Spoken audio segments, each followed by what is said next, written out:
Shalom, kembali kita mempelajari kebenaran firman Tuhan. Kali ini kita akan mengambil dari perikop Matius 14 ayat 22 sampai 33.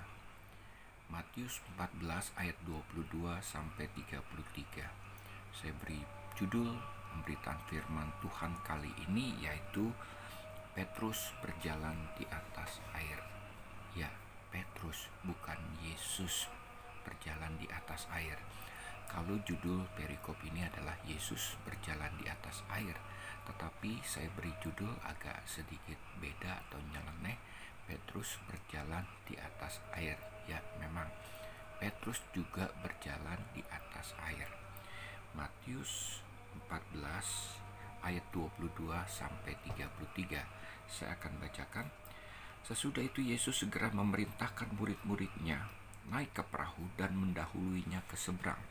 Sementara ia menyuruh orang banyak pulang, dan setelah orang banyak disuruhnya pulang, Yesus naik ke atas bukit untuk berdoa seorang diri.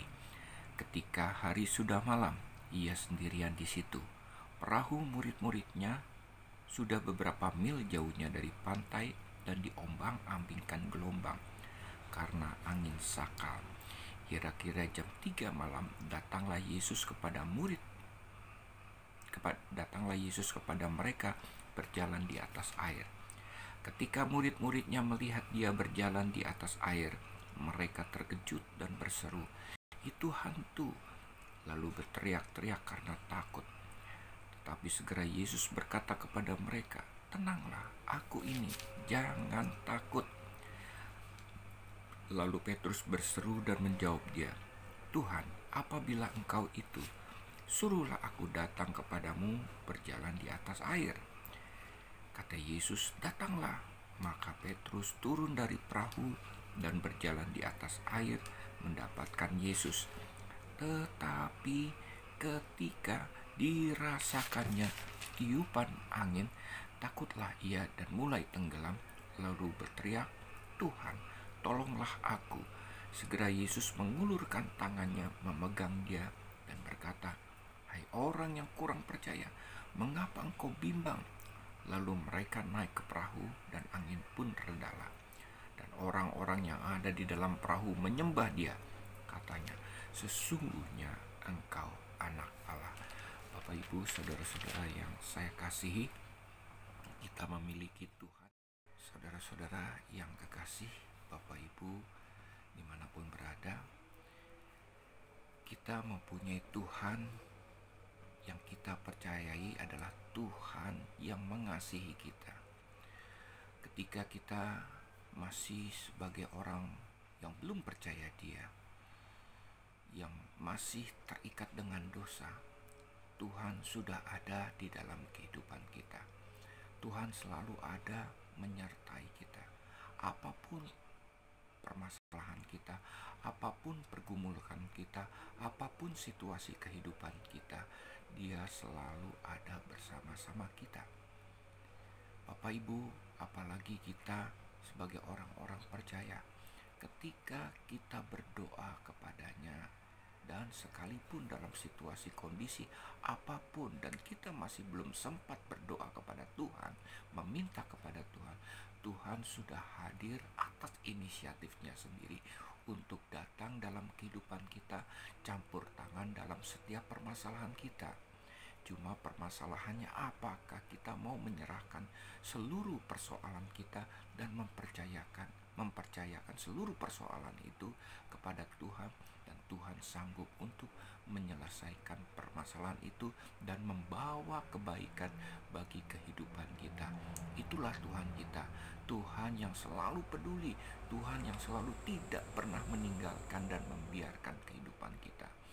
Bapak Ibu, suatu kali saya pernah mengalami kecelakaan 20 tahun yang lalu ketika saya dari Sosok pergi menuju Tayan, kurang lebih sekitar 50 km dari Sosok. Pada waktu setelah melewati Simpang Ampar kurang lebih 5 km hampir menuju Tayan, Bapak Ibu, mobil yang saya tumpangi akhirnya mengalami kecelakaan tunggal. Ya, tiba-tiba sopir yang membawa kami pada waktu itu dia tidak terlalu cepat kecepatannya, tiba-tiba berbelok ke kanan dan jatuh ke dalam jurang sedalam 20 meter dan rolling sampai 2 kali. Akhirnya mobil tersebut tegak berdiri di atas jurang, di dalam jurang. Bapak Ibu, apa yang terjadi pada saat itu? Ketika mobil itu jatuh ke dalam jurang, Bapak Ibu, saya dalam kondisi keadaan tertidur di belakang sebagai seorang penumpang. Dan pada waktu saya menyadari mobil itu mau jatuh ke dalam jurang, saya hanya berteriak, "Tuhan Yesus, tolong!" Dan apa yang terjadi? Mujizat pun terjadi, Bapak Ibu. Memang kami mengalami kecelakaan. Mobil itu jatuh ke dalam jurang. Tapi apa yang terjadi?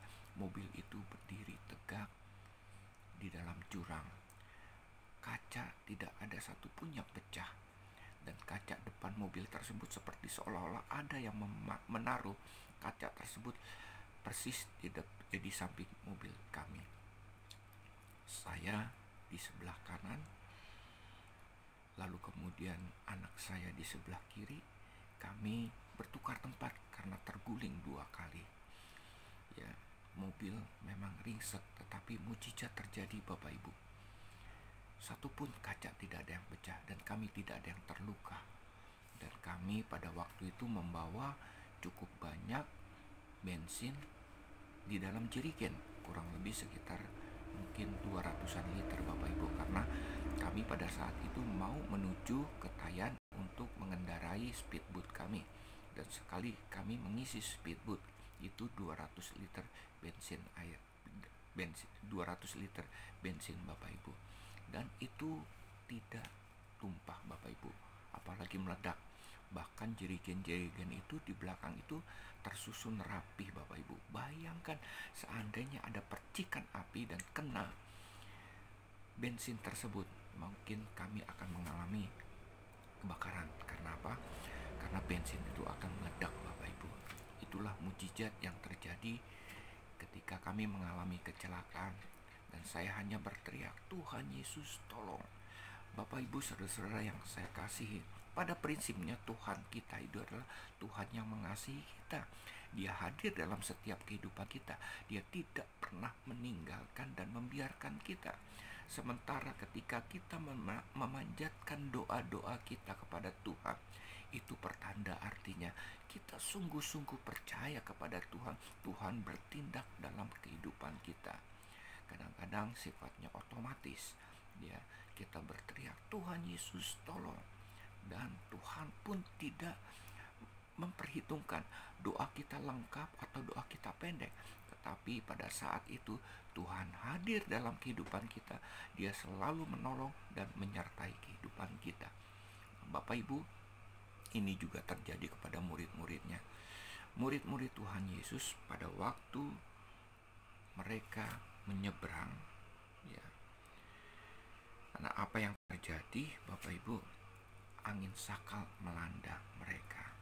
Mereka adalah murid-murid Tuhan Yesus, adalah para nelayan. Ketika menghadapi angin sakal, gelombang tinggi, itu adalah hal yang biasa mereka hadapi. Ya, pada waktu itu ketika mereka menghadapi angin sakal itu, Tuhan Yesus hadir. Tuhan Yesus menampakkan diri. Yesus berjalan di atas air. Dan reaksi mereka mengalami ketakutan. Ketakutan bukan oleh karena angin sakal tersebut, ya, tetapi ketakutan mereka karena mereka melihat Tuhan Yesus berjalan di atas air. Mereka selalu mungkin pada saat itu mereka bertanya, "Ini Tuhan atau ini hantu?" Ya. Lalu semua mereka mengalami ketakutan. Hanya satu orang yang bernama Petrus. Dia menunjukkan reaksi bukan hanya sekedar ketakutan, tetapi reaksi iman. Tuhan Yesus menguji apakah itu dia Tuhan Yesus apa hantu. Maka Petrus katakan, "Kalau engkau itu Tuhan, izinkan aku berjalan di atas air." Bapak Ibu, kalau mereka mengalami ketakutan oleh karena angin sakal, pasti mereka ketika mereka melihat Tuhan Yesus dan Tuhan Yesus katakan inilah hantu, maka yang mereka minta adalah supaya angin sakal itu berhenti. Ya, tetapi Petrus tidak melakukan itu. Petrus meminta angin sakal itu berhenti. Bukan angin sakal itu berhenti, tetapi Petrus meminta supaya ia berjalan di atas air. Ya, satu permintaan yang tidak masuk di akal, Bapak Ibu. Bayangkan kalau seandainya kita sedang mengalami goncangan di atas kapal terbang, Bapak Ibu, lalu kemudian hadirlah Tuhan Yesus di atas awan-awan. Apakah kita percaya bahwa itu Yesus atau Tuhan atau hantu? Atau itu Tuhan atau hantu? Ya. Dan kalau kita punya reaksi iman kepada Petrus, apakah kita seperti Petrus? Tuhan, izinkan aku seperti Superman bisa terbang. Mungkin pada saat itu kita akan berteriak, Tuhan Yesus, tolong saya, berhentikan bencana ini, berhentikan supaya pesawat terbang ini bisa tenang, ya, angin reda, cuaca baik. Itu yang kita minta kepada Tuhan Yesus. Kita tidak mungkin meminta kepada Tuhan Yesus, Tuhan Yesus, aku mau seperti Superman bisa terbang. Tetapi ini yang dilakukan oleh Petrus. Dia meminta kepada Tuhan Yesus untuk supaya dia bisa berjalan di atas air. Apapun permintaannya, apapun doa yang dipanjatkan oleh Petrus, Tuhan Yesus tidak memperhitungkan itu. Tapi Tuhan Yesus mau menunjukkan dalam situasi kondisi apapun, ketika kita berdoa kepada Tuhan dengan berdoa bagaimanapun, Yesus hadir, Yesus menolong, Yesus memberikan kebaikan buat siapa saja yang sungguh-sungguh percaya kepadanya. Ketika Petrus meminta supaya ia berjalan di atas air untuk menguji bahwa apakah itu adalah Yesus atau hantu, dan terjadilah Petrus bisa berjalan di atas air. Luar biasa. Ini ibaratnya kita di atas terbang. Ketika ada bencana, sekali lagi Bapak Ibu, kita tidak minta supaya bencana itu berhenti. Ya, angin ribut itu berhenti kepada Tuhan Yesus yang menampakkan diri di atas awan-awan. Tetapi kita meminta supaya kita bisa terbang seperti Superman. Dan itu terjadi Bapak Ibu. Petrus bisa berjalan di atas air. Luar biasa. Tetapi apa yang terjadi? Ya, iman yang luar biasa ini ketika Petrus bertindak berjalan di atas air dan Petrus bisa melakukan itu. Hanya sayang, Petrus merasakan angin sakal berhembus. Dan akhirnya Petrus tenggelam. Bapak Ibu, kita memiliki iman extraordinary kepada Tuhan Yesus. Sungguh-sungguh percaya, totalitas, bahwa Tuhan akan bertindak dalam kehidupan kita. Dengan cara apapun, Tuhan akan memberikan kebaikan dalam kehidupan kita. Tapi jangan kepercayaan kita ini dicampur dengan emosi, perasaan, pikiran dari kedagingan kita yang menyebabkan kita meragukan apa yang kita alami ketika kita bersama-sama dengan Tuhan Yesus. Ini yang menyebabkan ketakutan dan kekhawatiran di dalam kehidupan kita, seperti seolah-olah Tuhan tidak bertindak dalam kehidupan kita. Bapak Ibu saudara-saudara yang terkasih, sekali lagi saya mau katakan bahwa Tuhan yang kita sembah adalah Tuhan yang mengasihi kita. Dia tidak pernah meninggalkan dan membiarkan kita. Dia selalu ada di dalam kehidupan kita. Dia menolong kehidupan kita dan dia selalu menyertai kehidupan kita. Apapun doa kita yang kita panjatkan, asalkan kita percaya, sungguh-sungguh percaya, totalitas kepada Tuhan, menyerahkan kehidupan kita kepada Tuhan, dia selalu bertindak untuk kita, mendatangkan kebaikan untuk kita semua.